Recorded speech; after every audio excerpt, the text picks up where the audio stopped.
মা শুনুন না। হ্যাঁ বলছি, আপনার ছেলে বাজার থেকে একটা এঁচড় নিয়ে এসেছে, কিন্তু কিভাবে কাটতে হয় আমি জানি না। আপনি একটু চলুন না, কিভাবে কাটতে হয় আমাকে একটু শিখিয়ে দেবেন। হ্যাঁ ভগবান, তুমি এত বড় ধেরে একটা মেয়ে, সামান্য এঁচড় তুমি কাটতে পারো না?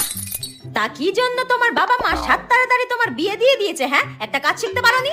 আমার মেয়েকে আমি সবকিছু শিখিয়ে পড়িয়ে তারপর শ্বশুর বাড়িতে পাঠিয়েছি, যাতে শ্বশুর বাড়ির লোকজন আমাকে কোনো কথা শোনাতে না পারে। আর তুমি কি শিখেছো? হ্যাঁ ঠিক আছে মা, যাচ্ছি। হ্যাঁ ওই দেখো, বলতে না বলতে আমার মেয়ে ফোন করেছে। সব কাজ বাজ সেরে তারপর আমাকে ফোন করে। তোমার মতো নাকি মিনিটে মিনিটে বাপের বাড়িতে শুধু ফোন করা?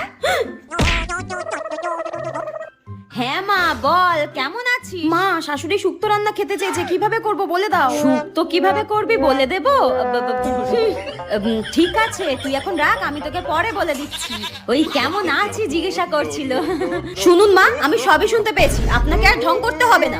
বৌমাকে টাইট করতে গিয়ে নিজেই টাইট হয়ে গেলাম।